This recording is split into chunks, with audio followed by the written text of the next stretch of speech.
आपने कभी सोचा है कि कैसा हो यदि हम मिनटों में अंतरिक्ष की सैर कर पृथ्वी पर लौट आए? जिन मिशन में अभी वर्षों लग जाते हैं वे कुछ घंटों में ही पूरे हो जाएं। आज जिस तरह सड़कों पर गाड़ियां चलती हैं, कभी अंतरिक्ष में उससे कई ज्यादा गुना तेजी से रॉकेट बूस्टर चले।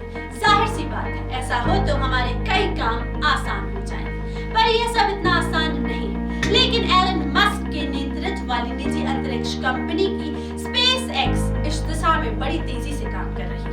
नमस्कार, मैं हूं आपके साथ प्रिंसी। आइए आपको बताती हूं जिस मिशन के लिए वर्षों लग जाते हैं, आप कुछ घंटों में करने की कौन तैयारी कर रहा है। T-3, 2, 1, 0, ignition.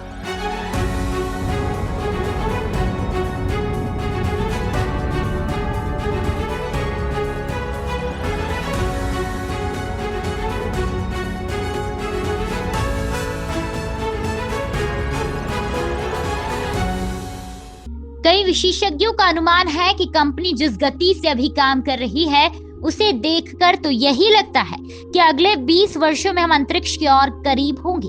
SpaceX अब बूस्टरों के परीक्षण की तैयारी में है। हाल ही में कंपनी के CEO एलन मस्क ने कहा था कि कुछ महीनों बाद वह अपने सुपर हैवी बूस्टर यानी कम ऊंचाई वाले हॉप्स का परीक्षण शुरू कर देंगे। इनका उपयोग मंगल ग्रह सहित कक्षीय प्रक्षेपणों और गहरे अंतरिक्ष अभियानों के लिए स्टारशिप उड़ाने के लिए किया जाएगा।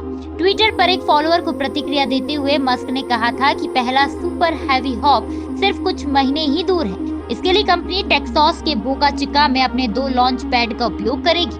प्रत्येक में प्रोटोटाइप रॉकेट स्थापित किए जाएंगे। SpaceX ने हाल ही में अपने टेक्सास टेस्टिंग फैसिलिटी में SN9 के प्रोटोटाइप की स्थापना की थी। सुपर हैवी बूस्ट लगभग 240 फीट लंबा होगा और इसमें 28 रैप्टर इंजन शामिल होंगे। SpaceX ने हाल ही में अपने टेक्सास टेस्टिंग फैसिलिटी में SN9 के प्रोटोटाइप की स्थापना की। सुपर हैवी लगभग 240 फीट लंबा होगा और इसमें 28 रैप्टर इंजन भी शामिल होगा। गौरतलब है कि इस महीने की शुरुआत में टेक्सास में एक उच्च ऊंचाई वाली परीक्षण उड़ान के बाद नेक्स्ट जनरेशन का भारी भरकम रॉकेट स्टारशिप लैंडिंग पर फट गया था। स्टारशिप सीरियल नंबर 8 का लॉन्च और असेंट सफल रहा, लेकिन जैसे जैसे इंजन लैंडिंग के लिए आता दिखाई दिया, वाहन वापस वर्टिकल रूप में फिसल गया और फिर जमीन पर आ गिरा। स्टारशिप SpaceX की पूरी तरह से पुनः रीयूजेबल परिवहन प्रणाली है जो क्रू और कार्गो दोनों को पृथ्वी की कक्षा, चंद्रमा, मंगल और उससे आगे ले जाने के लिए डिजाइन किया गया है। मस्क ने इस महीने कहा था कि कंपनी लगभग 2 वर्षों में मंगल की उड़ान शुरू करने की दिशा में काम कर रही है। I would have to be insane if I thought the odds were in my favor. How did you get the expertise to be the chief technology officer of a rocket ship company? I do have a physics background. That's helpful as a foundation. And then I read a lot of books and talked to a lot of smart people. अब देखना ये होगा कि जमीन पर अपनी लाई हुई car से तहलका मचाने वाले Iron Man entrepreneur Elon Musk अंतरिक्ष में क्या धमाल करते हैं।